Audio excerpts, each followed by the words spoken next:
Straight out the boot room to Wembley, our second home. We come to conquer, no, we never walk alone. We dominate the cream of the crop, drawing all our strength from the roar of the cock. It's all for one and one for all. Pass a move, we're talking total football. Here we go again, Roy's red machine. Liverpool, the greatest team the world has ever seen. Pass a move, it's the Liverpool crew. Pass a move, it's the Liverpool crew. Pass a move, pass a move, pass a move, pass a move, pass a move, it's the Liverpool crew. Hello and welcome back to the Liverpool Groove. Want to start off by just saying rest in peace to Bill Kenwright. The news hadn't broke of his passing last time we recorded, so this is the first chance we're having to say it. And you know, he was a good man. I think first and foremost, he was a Scouser. He was very, very vocal in his support for the Hillsborough Justice campaign and towards the families. He was always so vocal about that, and you know, playing He Ain't Heavy at Goodison after the first sort of bit of justice he got. Yeah, like I say, he was a good man. He loved his club, for all its flaws. He never stopped loving them, and you can't knock him for that. And as I say, he was just a good man. Yeah, it's sad, to be honest. I think obviously I seen tweets from Joe Anderson, and I think they were fucking poorly timed, but I think there was a bit of truth in them. He got a lot of hell from Evertonians, and obviously I think if they'd have known the conditions, they'd have toned it down a bit. But he was disliked for loving his club more than anyone else, and that's the be all and end all of it. He loved them too much to let go. And you know, I think David Moore's had a similar thing with Liverpool at one point, where we were breaking out of that position where we needed to grow a little bit, and under his ownership we couldn't. So eventually he had the bottle to let it go, but Bill didn't quite get there. But yeah, lovely fella, done all sorts for the city, done all sorts for the communities, as you say, the Hillsborough families. He stood in front of a packed Anfield as an Everton owner and spoke regarding the tragedy and how the city come together. And the famous quote, "You picked on the wrong mums," give me shivers. I was there that day. And he was also discussing how he used to go to Anfield with his uncle or his granddad. And that's how it was back then. They used to, whoever was at home, you'd go and watch. So, yeah, nice fella. Talented fella in his productions as well, and the stuff he's put his money into, like Blood Brothers. And so I hope he gets a nice send-off from the Evertonians, because he does deserve it. Yeah, I mean, you've hit the nail on the head, and I think I was there that day as well when he gave that speech, and it's one of the best speeches you heard at the memorials, and you know, we got a standing ovation from Liverpool fans largely. So yeah, it was a sad day for the city. I know some Everton fans, I've seen it on Twitter. Obviously, like you mentioned there, don't agree with the sentiment behind it, but at the end of the day, like I said, this was just a Scouse man who loved his club and just wanted the best for it. It didn't always go that way for him. But like you said, he loved them to a fault. As well, lads, I think like Evertonians have made up like conspiracy theories, like saying like no one else would buy them because he wouldn't leave and stuff like that. I think that's a load of made up bollocks, to be honest. Because the club aren't going to release that sort of statement. If they want to sell the club, whoever owns the most of the club sells the club. It's as simple as that. And I think everyone on the board, higher up on the hierarchy of Everton, admired him. He was the voice of the fans. He was sort of like the Spirit Shankly Union. We've got board members who represent Liverpool fans. He'd done that from an ownership point of view, so you can only imagine what that felt like for him. And then to not be able to fulfill his dreams and stuff like that, it's sad from a football love story point of view, but as a Liverpool fan, it's not. We're delighted that they're in the position they are.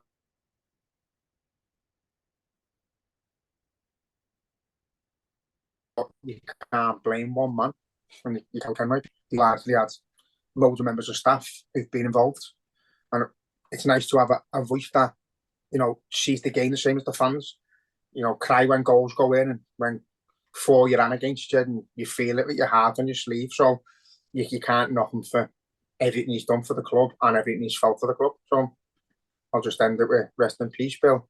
He ain't heavy. Yeah. And yeah, just another thing to touch on before we get into the games and things like that. Obviously, the situation with Louis Diaz and his parents. It's a mad one. You don't really know what to say. It's a situation like Klopp said. It's he's done 1,000 games in management and never thought he'd have to talk about something like this. And the football seems like inconsequential at the minute with that going on for him. But obviously, his mum, his mum's back with the family. Hopefully, the news about his dad being back with the family won't be too far behind it. But obviously, we just want to give our best wishes and hope and pray that his dad's found and is safe. Yeah, it's scary. I went through like a morning thing with Bruce Grobbelaar today, and he was saying like being like from Africa and stuff like that. It was a well-known thing. The likes of Central countries and then the South American countries where they do have cartels and stuff like that. He said it's horrific. It's as soon as you make a jump like that to Liverpool, then you know that there's money on your family's head, and they don't live like in big luxury houses over there. They just live a normal standard life. Obviously, they'll have what they need, but they don't like to change. I think they try and be discreet to stay away from that sort of stuff. You know what I mean? That's why the likes of Firmino and that was adamant that his mum and dad came with him to Liverpool because he didn't want that to happen. So, like, it must be horrific getting your dream, playing football for money, and then being petrified that your mum and dad can get kidnapped and potentially fucking killed. It's scary, lad. So yeah, football means absolutely fuck all in the context of what's happening. Yeah, and I think a few people have said that once his dad is found and is safe, I think that's got to be the next step for Diaz is bring them to Liverpool. He doesn't need that. He doesn't need that worry. His family don't need that worry. I'm sure he's got kids and or loads of family that just love his parents, and that's how he doesn't need it. Bring them to Liverpool when they're both safe. Yeah, it's just, do you know what's scary? There's the politics in it. If you think of if every Premier League player from like South America and places like that did it, and they all moved the family over, you're talking thousands of people, and it's whether the politics allow that to happen. This country fucking doesn't like anyone who's not from here. It's scary. Yeah. That's the fucking agenda that the government's pushing in it, that everyone that's coming here is a fucking problem. So I think it is. It's fucking hard. It's going to be a hard task. I don't think it is as simple as just bring me family over, where it should be. He's going to fucking house them. He's going to make sure they're supported and paid for. So I don't see the problem. Yeah. No, it's a mad situation, like we say. But yeah, we just like I say, hope that his dad's found and everything get resolved smoothly for him. But yeah, best wishes, Louis. Right, let's move on to the games then. So Sunday, we obviously played Forest. Completely forgot for a millisecond there who we played. Feels like it was a lifetime ago that we fucking played them. Very comfortable game, in all fairness. Didn't let them attack, didn't let them really do anything. Once that first goal went in, it kind of just all fell into place. Then it was just a matter of time. Yeah, good start from Liverpool on the offensive from the off, as you'd expect against Forest. So I thought Nunes got into great areas and probably could have got a hat-trick. Obviously, the cause of the first goal, Nunes onto the keeper. Thought the keeper was terrible, to be fair. So Turner thought he had a bad game. He kept parrying things out into our path. We could have scored 6 or 7. Yeah. But yeah, it's good that when you see us not take 2-0 up at half time, could take the foot off the gas. We carried on going for goal. I think Szoboszlai had a brilliant chance that just went past the post and Salah the same. So it was good to see us going on the offensive and defending well. I think they had 2 chances that were chances. I think they hit the underside of the bar and one that Alisson picked up comfortably. So it was a pretty straightforward game. I was open to be going, so got speaking to Ragnall from Hotel Tia. She said she might be able to offer me and my dad 2 tickets. We ended up going on the Bruce Grobler morning. Fucking wasn't meant to be bevying, meant to be going for a cup of tea with Bruce. Fucking hell. Got there at 10:30. Prosecco, bottle of Prony. Fucking no tickets came our way. I had to watch the match on our phone, kept stuttering. Fucking nightmare. But seen it. So yeah, nice easy game. Good little day. So quite happy. Yeah. Turner, he was sort of the difference in a way between it being more but obviously he was the cause of 2 of our goals at the same time. It was a very fucking mad performance. He saved the initial shots, which he's done well to save, but it's what he's done with the ball. Sort of, if you get me, like they talk about angles and areas and where you should parry the ball and that, and it just kept coming back to us. Got it open. I think for Salah's, like, I don't know what he's doing. I don't know why. But when I've watched that goal over and over, and I don't think that makes a difference. I think Salah still gets through. I don't think the defender gets that ball. It's gone over him. And as he turns around, as it's gone past him, the keeper's there in his way anyway, which the ball still gets past him initially, in my point of view. I think Salah picks that up and goes one-on-one and goal anyway. Yeah, maybe. I don't know. It seemed like there was a mix-up in communication. It's like they both kind of said, leave it, and they've both left it. And it's just, why he's even decided to come out there in the first place, I have no idea. Like you said, he didn't need to be there. The defender, I still probably believe Salah would have went on and at least went one-on-one with the keeper anyway. But the defender, on the face of it, had it covered. So I don't get it. But look, what a ball though! What a pass! Well, look, that's what we've been that's what we missed last season. We only really get with Thiago when he's fit. We never really had that player who picks his head up on the edge of the box and looks up for a pass. It was always pass it out, pass. And it's like 15 passes to get from fucking the left side of the pitch to the right side of the pitch. Yeah. And then by that time, the defence is all back and the chance is gone. So it's like Chester picks his head up and the ball's gone and Salah's got an open goal. Big pass. So, yeah, fair play to him. But I don't know if you've seen the tweet from that invert the wing. Soberslai's not that good, lad. He lacks pauser. He lacks what? Pauser. Oh, does he? Yeah. So he's not that good. Unfortunately, we're bigging him up for no reason. I've just seen a brilliant thing from I don't even know who said it now, actually. Just seen Danny Murphy saying he's got everything. I think it was Danny Murphy who actually spoke sense for once, saying if Bellingham weren't doing what he was doing, then Szoboszlai would be in the same category of conversation. You know what I mean? Like, obviously Bellingham's gone to a level beyond which everyone expected because it's from Madrid and that. But Szoboszlai is absolutely standing out a mile for what we've paid for him, for what our expectations were from him as a lad. We haven't really seen a lot of. It's a fucking masterclass from Klopp to go and get him in our team. To be honest, in terms of like midfield signings this summer, not including Bellingham, just Premier League, I think the only one who's in the same bracket as him in terms of how impressive being is James Maddison for Tottenham, because you've got to say he has been fantastic for them. But what people have got to remember, there's obviously people are going to go, but he's not as good as Maddison and this, that and the other, but they play completely different roles in the team. You can't compare them. You can't. You've got to just say Maddison's been fantastic for Spurs. Szoboszlai's been fantastic for us. It doesn't have to. It doesn't always have to be, he's better than him and he's better than him. It's like both players are working well for their systems. That's it. You can't. It's the certain players you can't compare. Like you can't compare Endo with Szoboszlai because they have different roles completely. Szoboszlai I've compared to Endo to like Joe Allen. Sorry, Szoboszlai, not you. No, I like Joe Allen, to be fair, but he played that role of just getting the ball, winning it back, and playing a simple pass to players who are better than him, and that's all that Endo does. I don't see him doesn't do much wrong when he's on the pitch.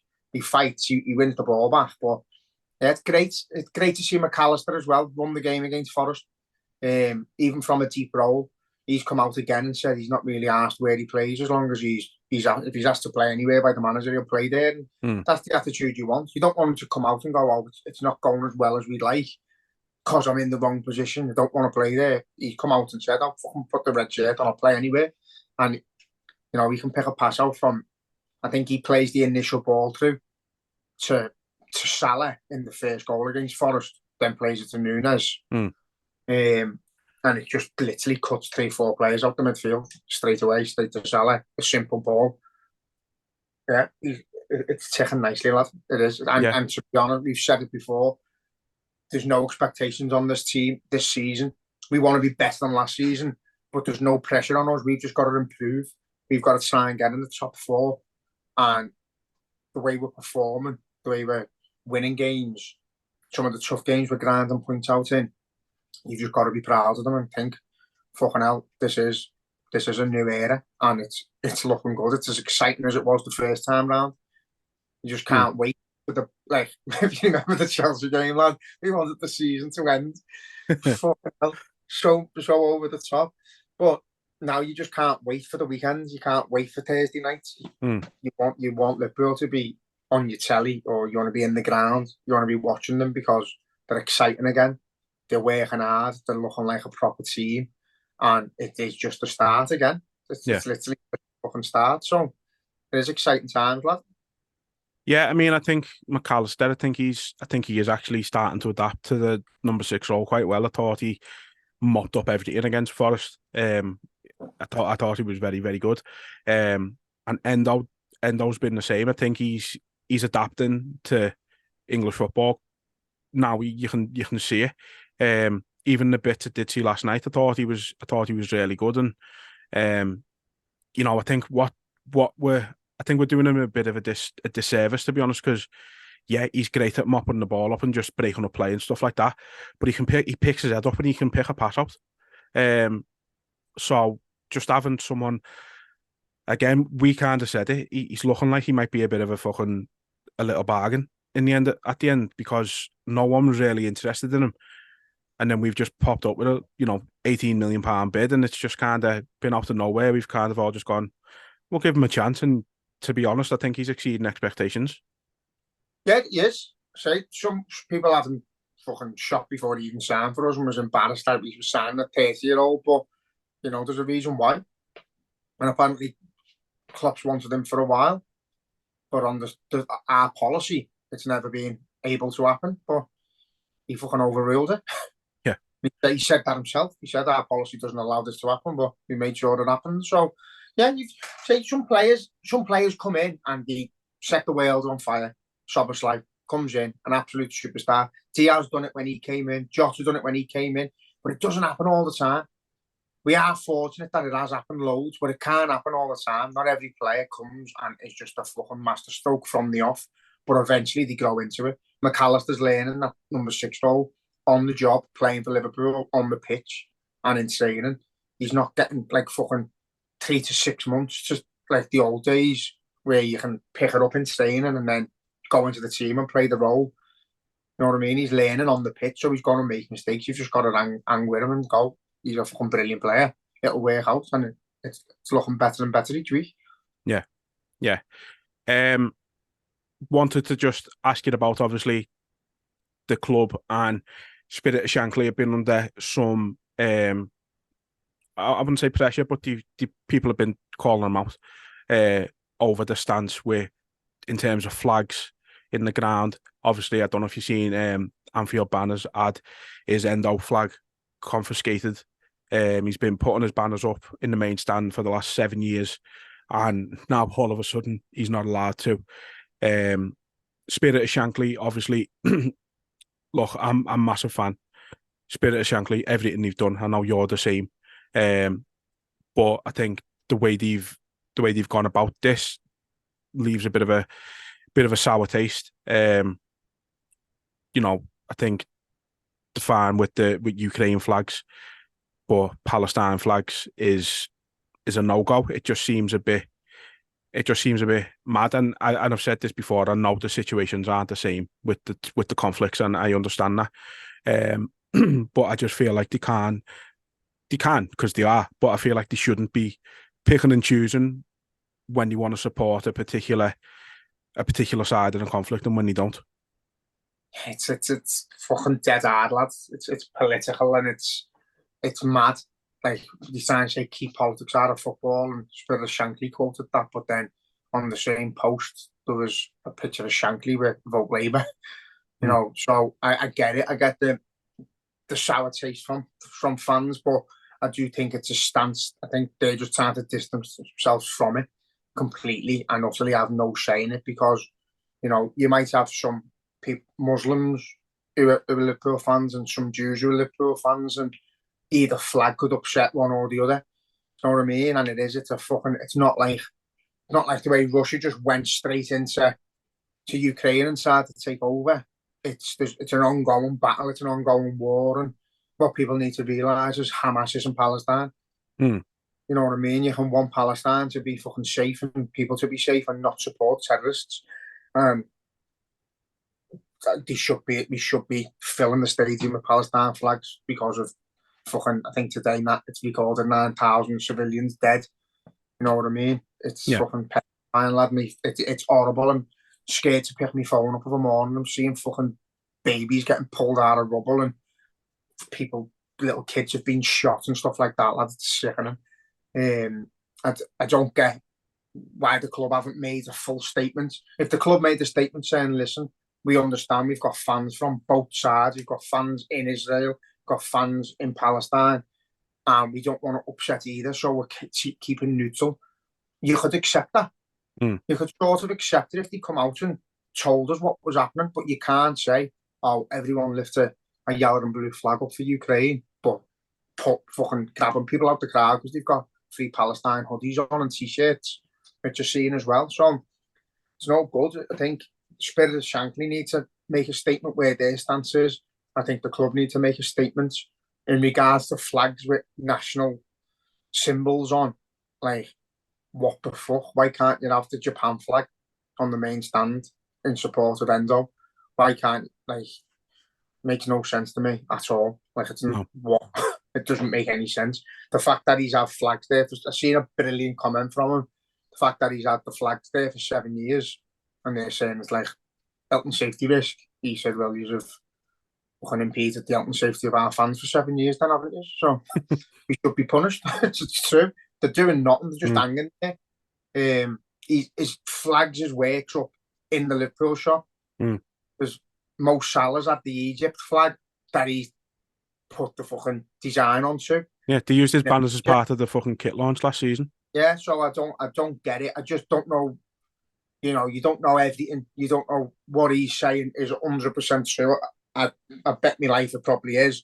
But if he's being a little bit fucking out of touch with the way he's spoken that and being a little bit funny with the club, then it only takes one power happy gobshite to just fucking do what they're doing.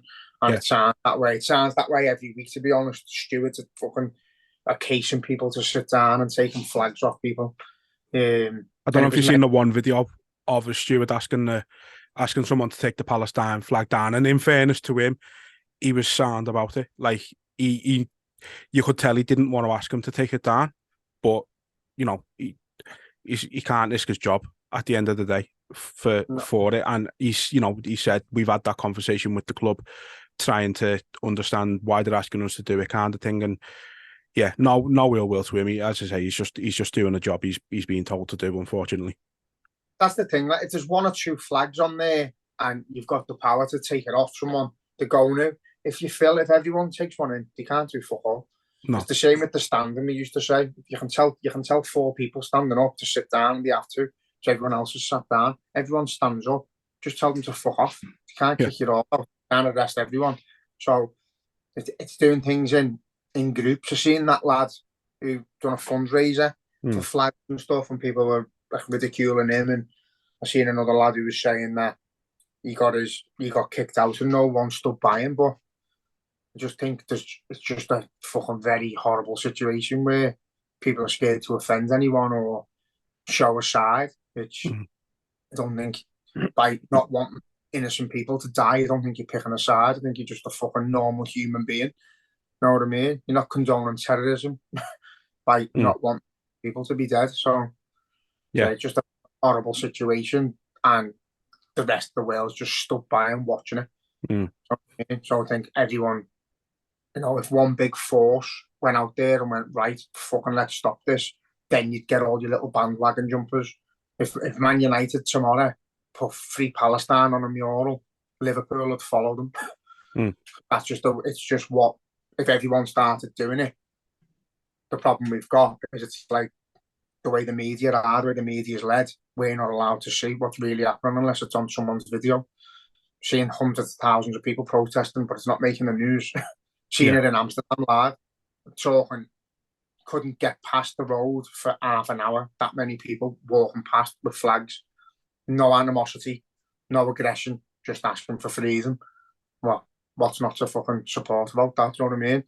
But it doesn't make the news, doesn't make the media, because it's I think we must be back in Israel somewhere along the line. It's it. Well, yeah, probably. Well, I think they've kind of admitted they are both sides. Keir Starmer saying a ceasefire isn't the option, and but look, I don't want to go there with that. But the one thing I've noticed about people supporting Palestine, is it pisses off the right people. Yeah. It pisses off your Tories. It pisses off people like Lawrence Fox. It pisses off, people like Boris Johnson, like Keir Starmer. It pisses these people off, and that tells me all I need to know. I know I'm supporting the right thing if it pisses those people off. So, yeah, like you said, supporting Palestine isn't supporting Hamas in any way, shape, or form. It's wanting innocent people to not lose their lives, which they are by the fucking thousands daily. And if you're against that, then there's something fucking tapped in your head.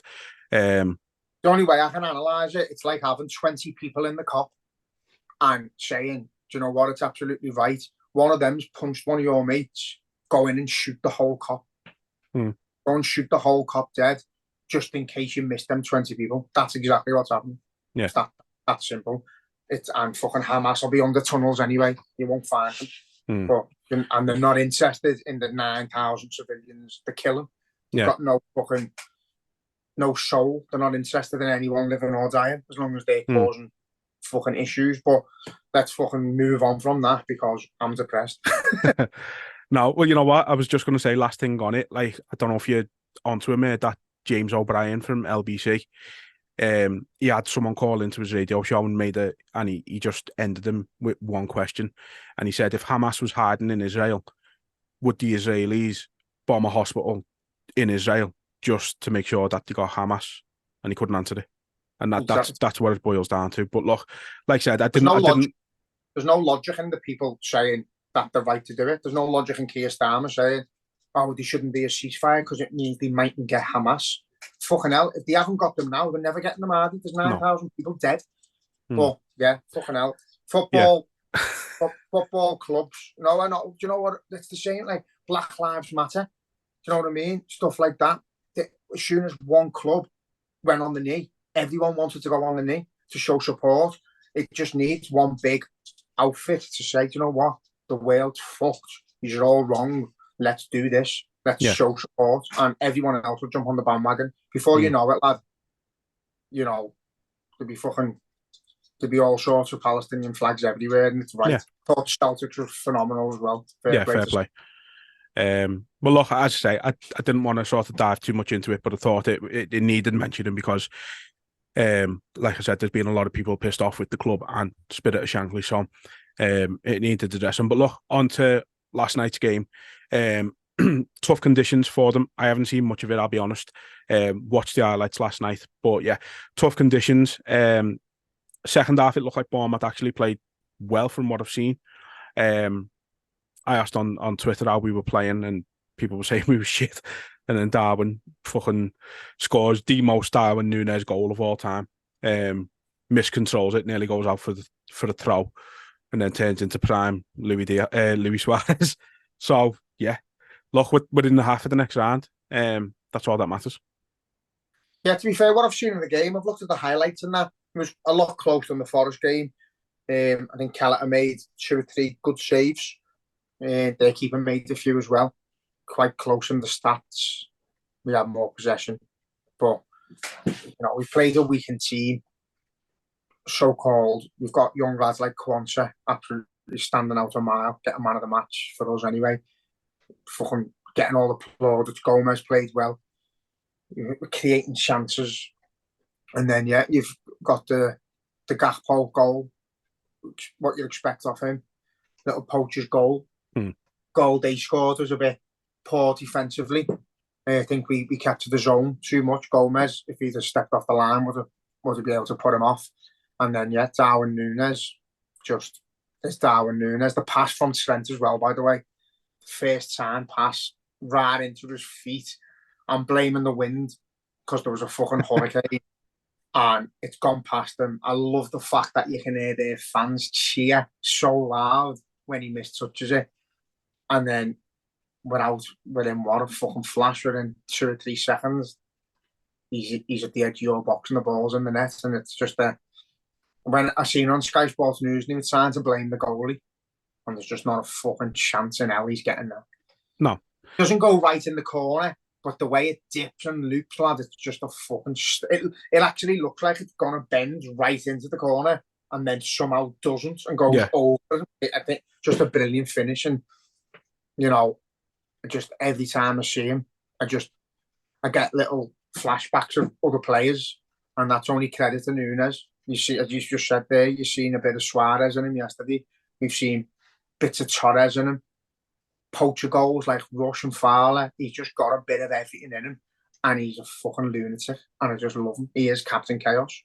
And that's it. And all it needs at the minute, you know, you had some divvy on Twitter saying he can score 30 goals a season, but you'll never convince me that a player with his first touch like that will be world class. And it's like Mo Salah miscontrols the ball fucking all the time.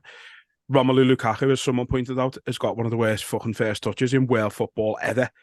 But the goals he scored, the things he's won, you can't say that at one point he wasn't world class. It's like, who gives a fuck if he fucking miscontrolled it? And then someone put a video up with all his one-time finishes that he's had Núñez.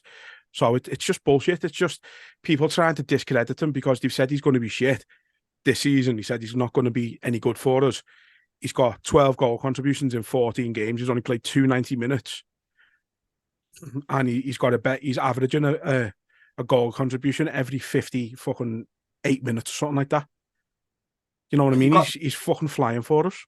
This is the problem with social media, as we fucking discussed so many times, is that once someone's made a statement that someone's shit, they will die on that hill. Whether he could score fucking hat-trick every week, they'll find fault in him because rather than just coming out and saying, you know what, it's a bit rash there, with a bit of a knobhead. He is quality, actually. They'll just die on the hill and they just make themselves look a cunt every week. But that mute button's getting better and better for me.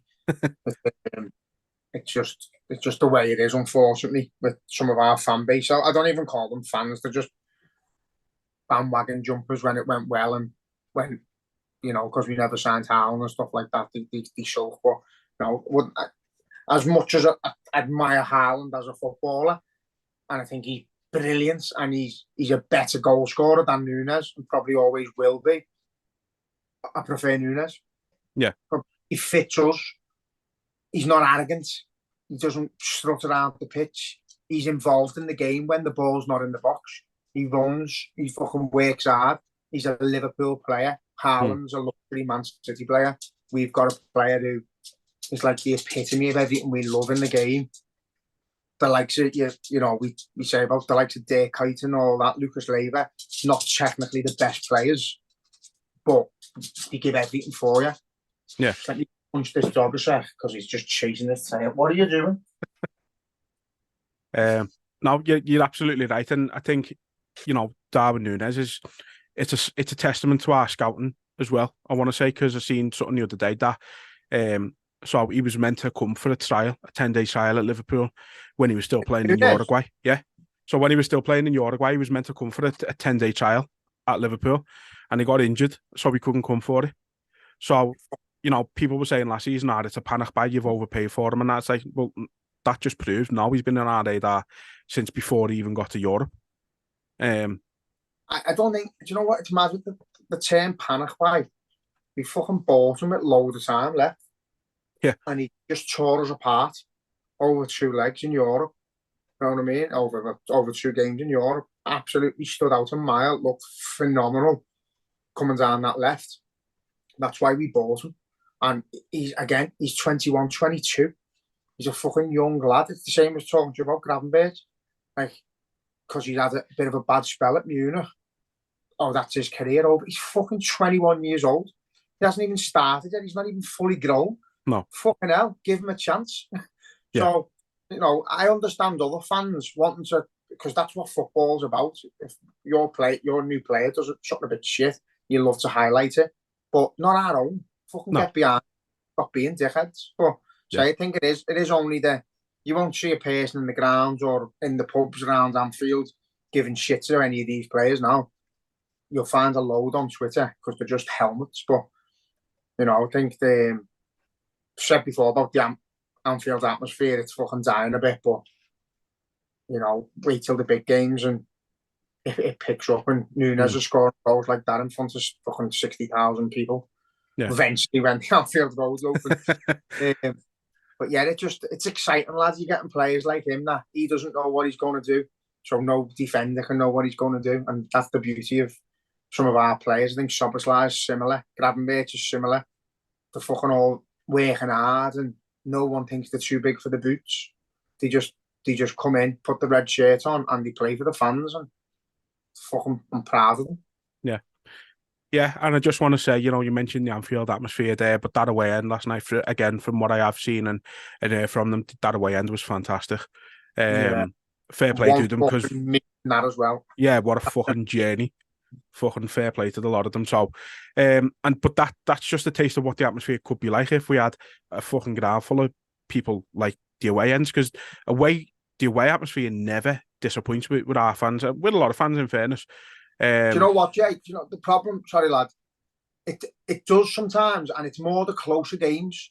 So anywhere local, anywhere within an hour or two, where these fucking bandwagon jumpers can get tickets to, or they buy them off touts and something, you see it a bit dead. But Bournemouth, fucking miles away, about 6-7 hours away or something, isn't it? Yeah, it's like the arse end of the country, isn't it? Mission, right? You're not getting none of them going there. It's like in Europe, you're not getting none of them going to Napoli or Rome or Milan. They go to Madrid where it's nice and it's cute and the fans like us. They go to Dortmund. They don't go anywhere that's a bit out the way or a bit edgy. And that's where you get your best atmospheres, where your proper fans will fucking travel to. And it's just unfortunate now that there's just access to fucking every game. Anyone with a bit of money who wants to just go and say they've been can go. And it's fucking irritating. But no, say fair play to our fans there, mate. I'm just glad we fucking got the win for them because they deserved it. Imagine going there losing. No, but like I said, within half of the next round, obviously West Ham in the quarterfinals. It's going to be a tough game. I mean, I know Arsenal probably played a bit of a weakened side, but the way they dispatched of Arsenal just shows that you got to fucking take them seriously in the next round. Do you know what? I've fucking always hate playing West Ham in any competition. Yeah, I do. And do you know what? We often batter them. We often fucking batter them, but we always seem to find them in decent form. And, obviously we're a better team than them. They could cause us problems on the day. We've just got to take it serious, as you're saying. We've got to go into that game expecting them to play their strongest side because that could put them in a fucking semi-final. You know what I mean? And after the success they had last season, they'll have the taste for it. They'll want it. They'll want to go and win a domestic cup, and they've got a team capable of doing it based on what's left as well. So yeah, we've got to go and take it serious and think to ourselves, we could be playing that, and then we could be on our way to lifting a cup in February. Yeah, that's it. Obviously, looking ahead to the weekend, Luton away, going to be interesting to say the least, especially for those who do travel down, walking through someone's ken to get into the ground and that. It's going to be a bit mad, but that's these are the games that them Luton fans have been waiting for. These are the games that they've wanted. They haven't done this for what 30 odd years away. Never the last time they were in the top flight. Obviously, I know we had a FA Cup game against them back in 2005, didn't we? Or 2006 rather. Alonso, yeah. When Gerrard was fuming at him. Yeah. because he didn't pass, but then he realised he scored and fucking started clapping a little fucking divvy. It was hilarious that. But look, it's just going to be a great occasion for Luton. But again, you know, these players, they're gonna be turning up and wanting to fucking play out of the skins to try and get one over on Liverpool. So again, you've got to take it seriously. And we've got to go and put them to the sword. We've got to go and put 3 or 4 past them. I think we've got to make a bit of a statement. Yeah, again, we've got to go out like we did against Forest, lad, and just go at them from the off. It's might be like, I'm not 100% sure what their fucking fans are like, but when Liverpool come to town, supporters tend to pick up, don't they? Be like a cup final for them. You know, they will be living the dreams. They'll be excited all week for it. You know, with big games, seeing players like fucking Mo Salah and that running around you someone's back arm, lad. It's going to be mad, isn't it? But yeah, fair play. They took points off Everton. They took points off Forest. Cost me my last man standing, the bastards. But yeah, you've just got to go and see them as another opponent and don't let the cup feel get in the way, sort of thing. Don't let them get a moment where they can enjoy it, try and fucking ruin the fans' day from the first minute, go out, score an early goal and batter them. But could be a hard game, lad. You know, when I see Luton, I see that pitch from 2005, and it's just the fucking little stadium, and it feels like it'll feel like a cup game. Yeah. And Gerrard falling over in his press conference and that. It's just, there's so many like fucking mad memories from that one game against them. That's not going on the telly, is it? So yeah, I'm looking forward to it. But yeah, we don't do score predictions anymore because we jinx us every time. So I'm not even gonna. What I will say, he's gonna give a score now. Fuck off. no, it's one of them, lads. They could frustrate us to death. They could frustrate us and sit in and absolutely fucking annoy us to death and play games. But I just think we'd be well too strong for them. I think, and that's what I'm enjoying this season as well, as teams that are sitting back against us, we're still getting through. Yeah. We've still got that power, you know, whether it be the likes of one pass through the middle from McAllister or a ball over the top from Soboslai. We're just finding a way. And then you bring them players on like Gravenberch, and you've got fucking Jota on one side, and you could have Nunes on the bench if Diaz was there. It's the fucking squad's boss on Maidel. So yeah, I'm not putting a score on it, but I'll say 5-0. He didn't say that. I'm editing that out. So right, let's get on to the questions we've got.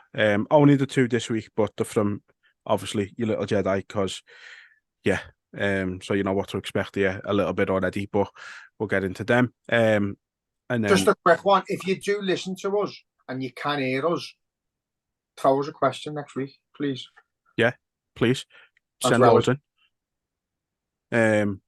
Tomorrow. Everyone say hi to Buddy. But yeah, no, look, the more the merrier. If we get fucking 15 questions in an episode, we'll be flying. We won't have much of a match to talk about, like, but we'll be flying. Then don't ask the next week.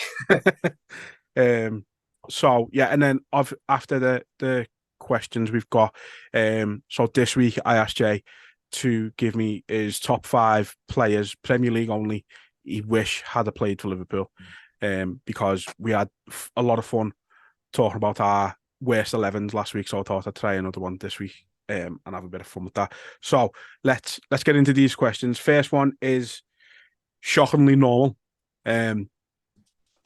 which is just, it sent me head even more west, to be honest, because it is so normal from him. But so we said, again, both from your little Jedi, I don't think I mentioned that. We've had a better start to the season than we have expected, to be honest. Looking really good. At this point, what would a successful season look like for us? I'd take a top 4 finish with the Europa League and maybe a domestic cup, but we could challenge for the league itself. Totally agree. So as I've said, like, if you'd offered me 4th on the Europa League now, based on how we're playing, I'd turn it down. I'd say no. I think we've got a bit more in the tank than that. Hopefully, we're on our way to a domestic cup already. We're doing well in the Carabao. Got to finish in the top 4. 100%. That's a must. That's obviously, you get Champions League from the Europa League, don't you? Winning that. So if we had to finish 5th and win the Europa League, I'd rather win the Europa League than finish 4th and not win it. Do you get me? Yeah. I'd rather have the trophy. But no, if you ask me now, take the Europa League and a top 4 finish, I'd turn it down, because I think we're going to be well in the conversation beyond Christmas for that league title. And we'll say it quietly, but we're growing and growing in confidence. We're looking better and better. We're plugging away. We're winning points. We're not too far behind. And Bruce Grobbelaar called Tottenham the Christmas team, because they come out and then after Christmas you put them away like your Christmas tree. So that's where I'm at with it. I don't think they'll go on for as long as they'd like to think. I don't think Arsenal are as strong as they could be. We just got to fucking get as many points on Man City as we can, if possible, before the likes of De Bruyne and that get back. But yeah, I think we can fucking win whatever we put our mind to. Yeah, and I think it depends when you would have asked us. If you would have asked us before the start of the season, if I'd have took top 4 and the Europa League, I would have bit your hand off. If you'd asked me after the Chelsea game, I would have thought you were fucking mad. But asking me right now, no, that's not. Like you said, the way we're playing, where we are in the league, no, that's not good enough at this particular moment in time. I think, we've got to be looking at that league and thinking we can win this. But when it gets to 30 games in the league season and we see where we are, we might still be able to say, no, the league title is still where we're at. But it could be, look, top 4 is fucking practically sealed. Let's make sure we do that, go and win the Europa League. Who knows where we are at that stage? So, like I said, I think it just depends when you're asking that question. Right now, no, I don't think that it is a successful season, but I want more at this stage. Say, for instance, fucking touch wood, say, for instance, we had a horrible 8 games where we were drawing and losing and we just hit the twat of a run of form, but we finished 4th and got the Europa League final. You're still looking at comparing that to last season. You're going, fucking, sound. You've got to take it. The fact that, going into November, we're in a title race, you can't look at that at the end of the season if we don't quite get there and go, oh, we fucked it up, because we haven't. We're in no position to get greedy and go, we should be winning the league, because we shouldn't. We're in effectively, I'm seeing it as Klopp's first season, like his current first season, you know what I mean? As previous first season, sorry. We're in the Europa League. Let's try and get to the final. Let's try and qualify for the Champions League and then see where we go. But I think we're pushing on a lot quicker than his previous team. I think he's made this team. It's already his team from scratch. It's Jurgen Klopp's team, and we've just got to enjoy it. But league. Absolutely. So next question, much more fucking weird. So you ready for this one? Brace yourself. George Lucas has rang you. He wants you to do a Scouse Star Wars. Sorry, let me start that bit again. George Lucas has rang you. He wants to do a Scouse Star Wars, and you, for some reason, are the executive producer. Only rule is that all the cast have to be Reds. Name 4 players, past or present, who you're casting as Luke Skywalker, Obi-Wan Kenobi, Darth Vader, and Jabba the Hutt. Fucking hell. Scouse, though. So it's Scouse. I don't know. The question's a bit weird because he said he wants to do a Scouse Star Wars, but then he's just said name 4 Reds, past or present. So whether you want to do them all Scouse or not, I think is up to you. I think that just makes it even harder for yourself. So who's the first one? Luke Skywalker? Luke Skywalker. So yeah, like, your hero, the main man of the whole franchise. Yeah, right. So that is going to be, for me, Joe Fagan. Right. European Cup winner. Joe Fagan, been at the club for years. So I'm having him as me, Luke Skywalker. Okay, Obi-Wan Kenobi. What's his role in the film? So, lad? like, fucking, he's like Luke's mentor, if you like. He shows him the fucking the way fucking and hell. Wait there then. Let me go back. So Roy Evans. I'm having Roy Evans as me Luke Skywalker. Yeah. No, I'm not. I apologise. I'm having Joe Fagan. And then I'm having Obi-Wan Kenobi is going to be Bugsy, Monty Moran. Yeah. Right? Darth Vader. So obviously he's the fucking villain in it. The Who, bastard. in the end, though, turns out he's half alright because he's Luke's dad, which kind of makes it a bit weird. That can be Roy Evans. I love that as Roy Evans because he was like to Liverpool fans as manager, not a villain, but you know, we never got the credit he deserved. Yeah. The team he inherited and stuff like that. And then I think once he retired and we got the success through Gerard Houllier, people realised that he weren't that bad. Still delivered it. He's a nice fella as well and a great servant to the club. So, do you know what's mad, lads? I've got a picture here. Like, I don't want to just... I'll show you the picture, but it's them three. Where's this going? It looks like them with Will Ferrell, and I don't know who the fella is, lad. But this, to me, is just Elf, and I don't know who it is, lad. Well, I've got them three, and then Will Ferrell smiling, so I can't put my finger on who that is. But then Jabba the Hutt is Jamie Carragher in it all fucking day. I'm stuck. I'm lost. Right. So yeah, Jabba the Hutt's gonna be Carragher. It's okay. I can just see him looking like him and speaking in his accent, dead fast and that. And I just think it was that funny. But only if Jabba the Hutt could have a Scouse accent, though. Right. Okay. I want to try and make it different to what you've done. I'm going to try and keep it all Scouse at the same time, like, but so I'm going to go. I'm going to say Trent as Luke Skywalker. You know, he's going to be the focal point of the team going forward, I think, for the next fucking 10 years or so still. So yeah, I'll have him as me Luke Skywalker. I'll have Gerard as Obi-Wan. Yeah, and it's the only one I could fucking think of, lad. Darth Vader. Who can be Darth Vader?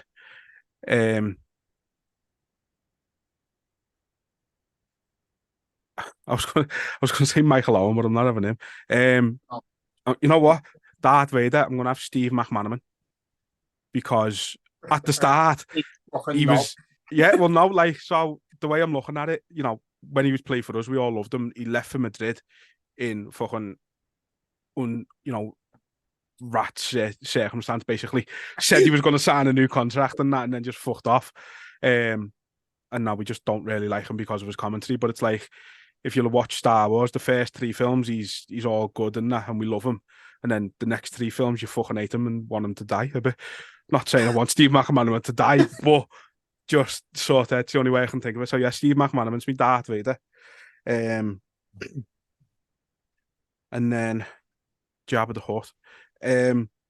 Just because he's a cunt, I'm throwing Eladj Diouf in there again. He can be Jabba the Hutt.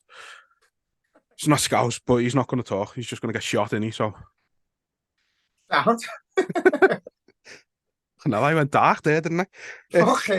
I think you should be Darth Vader. I know, yeah, fucking hell. Yeah, nice. See, this is what he does to us, lad.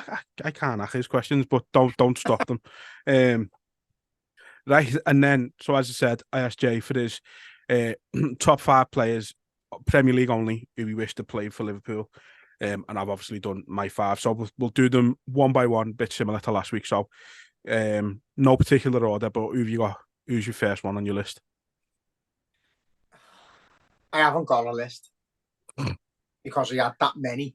And when I looked at my list, it was all like fucking obviously promising players, exciting players and stuff like that. So I've gone a bit different. So I'm starting with a goalie that I wish we'd have had during the time he was at his team. And that's Peter Schmeichel. But we had David James, and he was a fucking calamity mess. So my first one was Peter Schmeichel, who for me is the best goalie I've ever seen, even though he played for them cunts. Fair Other enough. than Alex, obviously. Yeah, I mean, I do like that you've gone different, and I was close to putting Peter Cech in, man, to be honest. Because I just think that first season, especially when Chelsea got him, you know, they only conceded 15 goals. I remember watching him and just thinking, how the fuck are you meant to score past this twat? Yeah. He was class at that time, so yeah. But then obviously we went and got Reina, and it kind of balanced a little bit. I think at the time they were comfortably the best two keepers in the league, with Van der Sar, let's say. So yeah, now I like that you've gone different. I have gone. You probably guess at least probably three of mine, if I'm being honest. So my first one, Thierry Henry, best player in Premier League who'd never played for Liverpool. Probably the best player. He's certainly top three Premier League players and that's probably being a bit harsh on him, like I'm being honest.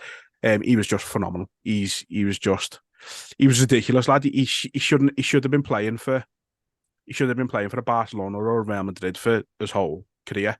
Like, he was too good for Arsenal, even though Arsenal were unbelievable at the time when he was there. He was still too good for them in a way, you know what I mean? He was just phenomenal. Yeah, well, he's on my list, so I'll have him as my second, and I'll talk about him, but he's my favourite non-Liverpool player of all time. I fucking loved how arrogant he was. He was like the Conor McGregor of the Premier League, but he fucking backed it up. Yeah. Time and time again. I loved the jostles he had with our players. That even there was times when there's a fucking video of him steamrolling Carragher on the halfway line, just knocking him over and playing on, and you're just in awe of him. He was fucking phenomenal, like absolutely magic. Yeah. So he's on my list because I think he's the best Premier League player of all time. Yeah. It's hard to disagree.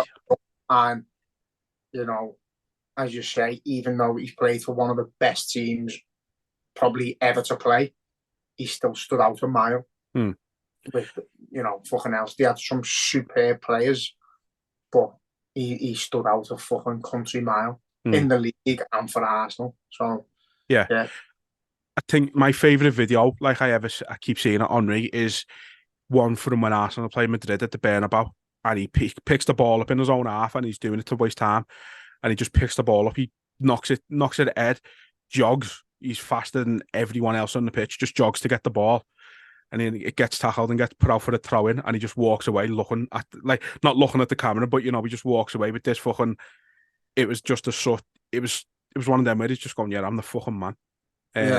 He was just... And he knew. Yeah, and he did. That was great to see, like a player who backed himself up that much. And then he done the Vavavoom advert and it's fucking aced. Yeah. Okay, so obviously Henry was your second one. My second one, you know what? I've actually got three former Arsenal players on, man. But next one, Dennis Bergkamp. There was something about him. I think Van Persie was a little bit sort of the same mould as him, and I think Berbatov was a little bit as well. Berbatov more, I think, just the touch, the sort of, but Berbatov was like so nonchalant about it. He was just like, I'm not asked. Yeah, I can control the ball without looking at it, and then I'll play a fucking no-look pass. And he's just dead blasé about it, lad, and he weren't asked. But I don't know, Bergkamp was the sort of original Firmino for me. Everything sort of went through him. He was the cog that kept everyone ticking, sort of thing, in that attack. And I just think he was phenomenal. And then obviously that Newcastle goal, you never get tired of seeing it. No, it's mad as well. I watched the show. That's my trick now, is what I've done it for years. Ball comes to me, back to goal, try and flick it that way and go that way. Doesn't work as good as him, like, but that's why I've done both knees in. Yeah.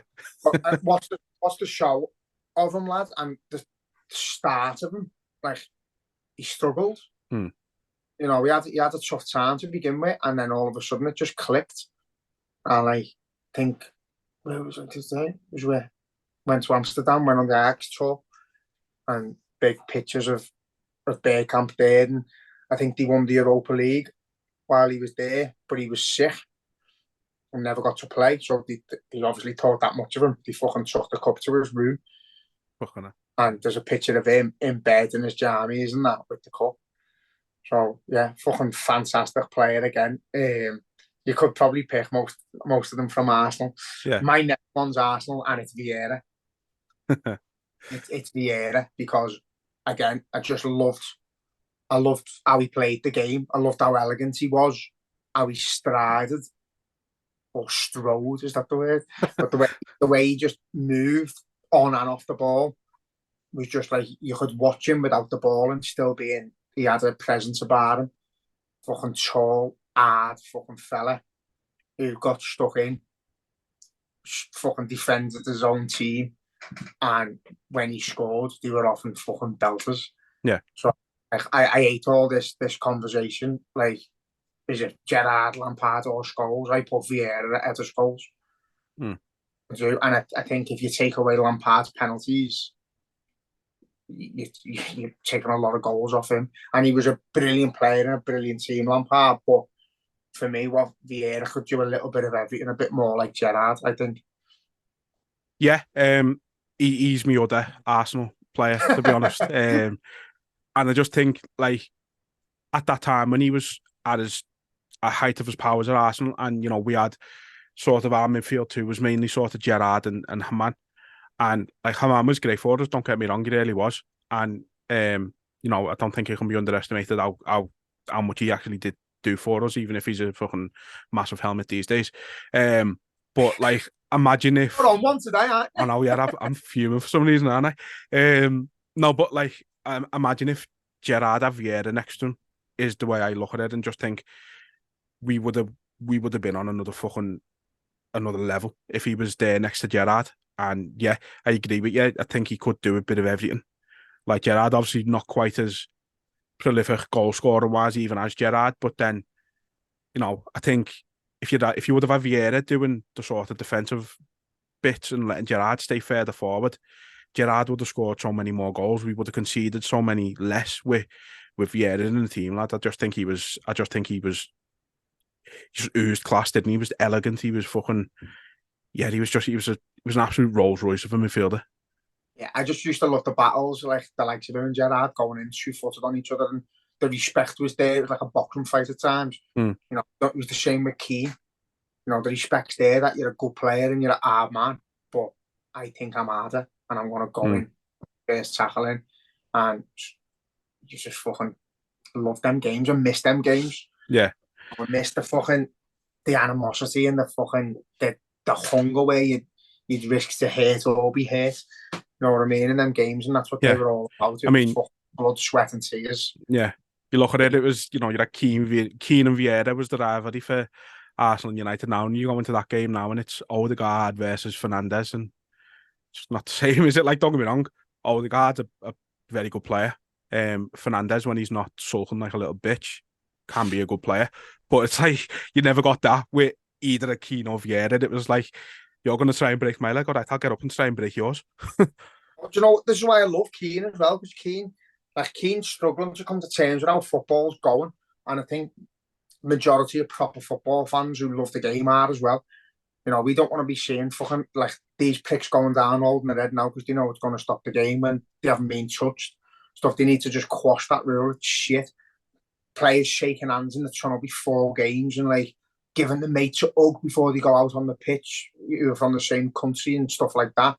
It's fucking pathetic. Like, you would never see Vieira and Keane fucking even make eye contact in the tunnel before it. No, we've only got to look at, you see that video with Gary Neville with Schmeichel when Schmeichel went to City and they were on the wrong side of the tunnel and Schmeichel like, hey, you're over there, and Gary Neville just looks at him and blanks him. Head down, completely, like, but Gary Neville probably thought, I hate you, like, never speak to me again in your life because you've joined City. But you don't get that animosity anymore, and that's why the games aren't as feisty. No, that's it. It's say even Sunday League, if I was playing against a mate, I wouldn't fucking speak to him even the night before. I'd just go play, see him as another person, and then after it go for a pint. Yeah. Fucking kicks me, I kick him. It's not like, what are you doing that for, you mate? It's a fuck off, you're an opponent. And I think it's gone a bit like that now where fucking players are protecting the mates. It's a bit shit, but yeah, that's why Vieira's in my team, because he was a fucking nutter, but he was brilliant. Yeah, class. So obviously, as I said, it was between him and Roy Keane as well. I absolutely loved Roy Keane, but I just think you'd end up fucking playing with 10 men most weeks. Keane. Yeah, definitely. So yeah, obviously Vieira was mine. So who was your next one? My fourth, JJ Kocher. Oh, all right, that's an interesting one. So JJ Kocher, I think, whilst he was at Bolton, it was more, don't get me wrong, like a highlight reel on JJ Kocher. Seen snippets of him on Match of the Day, even doing keep-ups and flicks over players and megging players and the step overs and putting the ball into the fucking roof of the net and stuff. And he was just magic. I just think of, like, imagine he hadn't played for Bolton. Imagine he'd have played for a fucking top side, not like a team who were, like, at that time, with fucking hell, Bolton had an half decent side. I think they had Jaskalainen in goal, fucking Ivan Campo centre half. Yeah. They had Davies, who was like a bit of an Alan Shearer up front, scored goals, bullied. So they had players there who could fucking cause you problems. Yeah, fucking Yori Djorkaeff. Yeah, they're the fucking team. But they were still always like, probably finished 6th to 12th. Most seasons. They weren't never going to push into your, or say 8 to 12. But to be fair, they finished, I mean, the season we finished 5th when we won the Champions League, they finished 6th on the same points as us. But just say they had a few decent years, but they had too many like yard dogs playing for them at the time as well. Yeah. Obviously, when you've got the likes of Sam Allardyce as your manager, I don't know whether he managed the Kocher actually, but yeah, he did. He was the one who bought him. That sort of manager with a player like JJ Kocher seems wasted on me. Yeah, I don't know what you mean, like, but imagine him running down the wing for us, ladding through the middle, and just he would have been bossing with the likes of fucking Gerrard in there, and at the time probably fucking Robbie Fowler. Yeah, no, it would have been mad. He was a great player, to be fair, and I think it's just a shame we didn't really.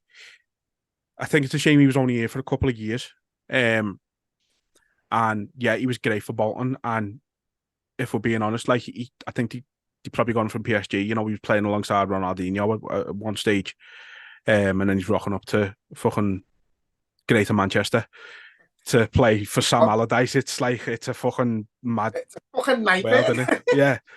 That's what I mean. I just think like he must have been getting punished or something. He's done it at decent levels before he went to Bolton, played with superb players, and I think he was a bit older when he signed for them, but he still fucking rocked the boat. You know what I mean? He was a pleasure to have in the league. You sort of I don't know what it is. As a kid, Match of the Day comes on now, and I watch Match of the Day, and I watch Liverpool, and then if Liverpool are on first, I'll turn it off. I'm not asked. Whereas when I was a kid, you'd sit there with teletext all day, and you'd see it'd be registered in your head every team that was playing, and every player that was playing, and every player that had scored, and you get familiar. You collect the footy stickers, and you couldn't wait to see them on the telly as well. So when we used to sit down on a Saturday night to watch Match today, you were looking forward to seeing the likes of JJ Kocher and that. Yeah. You know what I mean? What's he going to do today? And yeah, great, exciting. Yeah, great. You're definitely going to go out and buy the sticker album now, aren't you? Going to find him on Ultimate Team, lad. So my next one is Gianfranco Zola. He was going to be in mine, but I'm going to take him out now.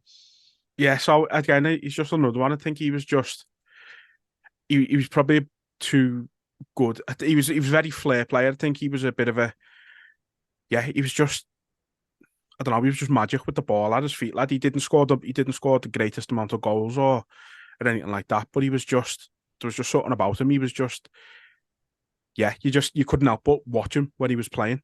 Like if you'd be watching a Chelsea game, and bearing in mind this is before Chelsea before they had the money. When they were they were decent. They weren't good like they had been until now, where they're just sort of shit again. But no, when at that time before they had the money, he was a standout, massive standout player for them, and you just couldn't help but watch him. And I think he was a bit of one of them where a bit chaotic in a way that I don't think he knew what he was doing all the time, but nobody else did. I think he was just, you were watching him thinking, all right, yeah, he's one-on-one with a defender here. He could do 4 different things here, and the defender hasn't got a clue which one he's going to do. He was ridiculous. He was such a good player, and I think they got him at a really cheap price and stuff like that. It was just perfect for them. I think they done that a bit at that time. No, Chelsea didn't. They had Gianluca Vialli, they had Ruud Huller in there at a time. Like they had fucking Torre Andre Flo. They always seem to get these players. I know Flo didn't really do too much for them, but Hasselbank, another one. Even though they weren't great, they still always managed to pull out these players who were exciting to watch at that time. And this was at a time when you didn't dislike Chelsea because they weren't really an interest to you, but you could appreciate the players that they had. This is mad because me and Jordan were Liverpool and Everton. When no one else would be out playing footy, we'd play a game, and it was Chelsea. The game was called I'd knock for Jay and say, "Do you want to play Chelsea?" And we'd go out and we just both be on the same team with no goalie, and we'd run up and down the street passing the ball to each other and commentating being Chelsea, and we'd be like Desai to Flo to Zola, and that's what we used to play, and we'd play it for hours because he just enjoyed it, and we'd try and do the Zola flick and stuff like that, and then Jay would do his Achilles and take his sock off all around. Fucking great. So I've always loved Marcel Desailly. I've always loved him, and I was going to put him in. But I want someone a bit more exciting, so I'm still thinking. But yeah, Zola, fucking great player. Again, set the trend for the likes of them small players with low sense of gravity and the way they move the ball, like your Suarez and your Messi's. Just could skip past the player and then turn him again and then turn him again. You don't quite know what he's going to do. Yeah. But I'm trying to think of someone out of the ordinary who I'd really love to have seen at Liverpool. Who is it? Who's your last one? You want me to go with my last one? Okay. My last one is more just, I want to say it's a bit of sentiment behind it. Like, I've gone with Sergio Aguero, and I just think, he was a Liverpool fan as a kid. His dream would have been to play for Liverpool. And at the time when they got him, I think we still had Suarez, but we also had Andy Carroll. And I just think to myself, just imagine if we'd have gone and got Suarez and Aguero. Like, it wouldn't have been fair for one, but like, it just would have been great. And you know what? He was just, you knew he was going to score every game against us. You knew he was going to score. Didn't matter if it was a consolation and we beat them 3-1, or if he fucking scored at and he battered us. You just knew he was going to fucking cause trouble. I remember the one where he's fucking, for some reason, Rayner's decided to have a jog in the middle of the pitch, and he's took it round Rayner and scored from the most stupid of angles. And I've gone to myself, how the fucking hell have you scored that? But he was just that type of player, lad. He was magic. He wasn't exactly the most flashy player, but he was so. His impact was just huge, and I think he was brilliant. And I think at the time we would have fucking absolutely loved him. Yeah, fucking superb striker. I think what we were doing it for whatever reason, Sam started quizzing me on the Premier League and the amount of times his name come up for, like, I think maybe the most hat-tricks, most goals against the same opposition, stuff like that. Fucking superb player. And at the time when Man City were just becoming good and you weren't too asked about seeing them winning, I celebrated this goal against QPR like it was one of ours. I couldn't wait to get on to me, man, make Paul and be fucking and just buzz off them because it was Aguero! That was it's iconic, isn't it? As a Liverpool fan as well, lad, we fucking hit the roof. We were delighted. It weren't like, no, if that was happening now, it'd be the lesser of two evils, I think. I fucking hate the both of them. But, yeah, and a player like him, again, who's never really had any arrogance, he's never done anything wrong. he's always been model professional and looked after himself, and absolutely fucking phenomenal player. He'd also be on my list. Now mine's more modern as well, and it was going to be Kevin De Bruyne, but it's David Silva, and because we were linked to him, and you know, there was a time where we thought we were going to fucking get him, and for what he'd done in our league, you know, he's the pinnacle of anyone who can pass a ball through the middle, anyone who can pick out a pass out of nothing or unlock a tight defence. That's the first player you think of, isn't it? You think of him. And fair play to De Bruyne, because he's right up there in the sense of he can do it as well. But I think Silva was different, because I think it's similar to Aguero. It's at a time when City, they were only just starting to become good. It's not like they were all dominant at that point, and they signed Silva, and you've gone to yourself, fucking hell, that's a game-changing signing. When they go from there to there, yeah, exactly. I think his impact is I think De Bruyne has been better for them over the course of his career, but I think David Silva's impact is greater than what De Bruyne's has been. Yeah, I think just like, as much as I like De Bruyne, I feel like even when he does stuff normal, they fucking dramatise it. He plays a ball into feet and they're like, oh my God, how does he do this? And you're like, fuck off, Trent does it 10 times a game. Like, what are you on about? But with David Silva, you know, you'd look at how are we getting through there? How's he got through that gap? Yeah. And the ball, like, two defenders stood together and he's found a gap between both legs, and he's just a fucking fantastic player. And again, like, he was one of them. He seen passes that weren't there. He played the game. Like, it was like an out of body experience with him. It's like he could see it from overhead, like fucking bird's eye view, what was happening, what was about to take place, and he'd bypass everyone. He was just too quick in the mind. To be fair, it's a bit like Thiago. Thiago's similar in that sense, where like Thiago can be looking that way and play a pass diagonally that way, know where you're going to be, and you're thinking, fucking hell, how's he done that? And they just play the game in a different dimension. They're just too clever. Sometimes too clever for their own good. But David Silva. But like my father's side team there, Schmeichel in goal, Vieira could sweep up at the back, JJ Okocha, David Silva, and Thierry Henry. That's fucking sick, that, isn't it? Yeah, I mean, when you put it on paper, it's fucking even better. Tell you what, then give me one more, but this one is never played in the Premier League. Ronaldinho. Okay. Ronaldinho, just for the pure pleasure of watching him do his thing. Like, fucking hell, I'm lucky enough to see him when we played them.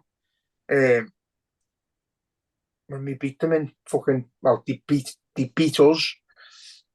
I think, was it 2007? Well, she saw the bar from by the halfway line, lad. Barca beat us in the home leg in the Champions League that season, but we beat them in the Nou Camp, if that's what the game you're on about. Yeah. We beat them there, and then they beat us 1-0, but we won on away goals. Yeah, that was the Bellamy one, wasn't it? Yeah.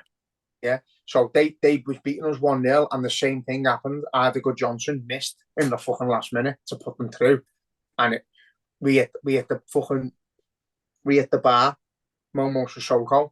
But again, like I've players you look forward to seeing. I've been lucky enough to see the likes of your Messi, your Ronaldos, Rivaldo, Ronaldinho, fucking Trezeguet, Ibrahimovic. I've seen them all live, and it's fucking sound, that, isn't it? But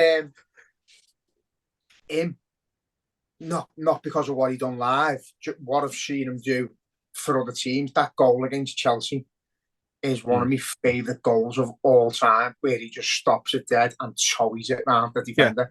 It's fucking out of this world. The audacity to do it, the little shimmy before it, and the way he hits it is like, it's a fucking toy. If someone scored that in school, you'd fucking scream at them, saying you fucking "Oh, eat that, you little rat." But the way he does it, and the word elegance is popping up, but the elegance in how he does it, it looked like an art. It looked slow motion. And, I don't know how well he'd have fitted our team, but even just watching him fucking warm up before it, special. Yeah, I mean, yeah, he's always going to be someone whose name pops up in these sort of little false scenarios that we create. I think for me, his prime just wasn't quite long enough. I think he was unbelievable for Barcelona, but I think he was only there. I think he only really done it at the high level for 2 or 3 years. For me, it's close, and I would say Ronaldo R9, because I think he's the best striker I've ever seen in my life, and he was just unbelievable. And if he never had knees made of Weetabix, Messi and Ronaldo's goal records would have been fucking miles away. Like, Ronaldo would have fucking absolutely destroyed them in that sense. But for me, I think I've got to go with Zidane. I think Zidane is just my favourite non-Liverpool player ever. Remember when he looked at houses on the Merseyland? Fucking we were linked to him near the end. I know, but a lad, he was just. He was just special. He could do absolutely everything. He was the most. I said it before with Vieira, like elegant, but like Zidane was another level. He was just. He could do absolutely everything, lad, and he made everything look so easy. And then you see compilation videos of him now, and like, he does this. He used to do this thing, lad, and it'd be his first touch, and his first touch would be a Cruyff turn. It's like, who fucking does that? Where he'd like trap it from the air. Yeah. No, do you know what, lad? Phenomenal player, absolutely phenomenal. I remember getting everyone to watch England versus fucking France years ago, and he scored. And it weren't even the time when I hated England. I was still young. It was just a game of footy to me. Yeah. And you want England to win. And fuck me, I celebrated that goal because you couldn't not. It was fucking boss. Yeah. And the people in ours were fucking wounded. And I'm like, you've seen Zidane score. It's fucking brilliant. Yeah. But fucking fantastic player. And again, as you just said, there's times there when you slow down what he does, it looks like he's playing with kids in the back garden, and he's playing fucking like Real Madrid, fucking versus Juventus or whatever. You know what I mean? You're like, fuck me, you're playing in one of the biggest games. You're playing in Champions League finals where you're scoring volleys from the edge of the box. It's not normal. Different. I mean, you talk about that goal in the final, and I think it was against Leverkusen, wasn't it? And like, it's an unbelievable finish, and the technique and just everything about it is mad.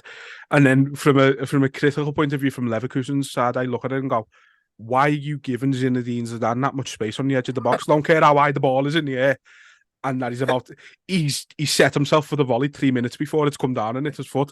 You're giving him too much space. I don't care where he is on the pitch. Never give Zidane space.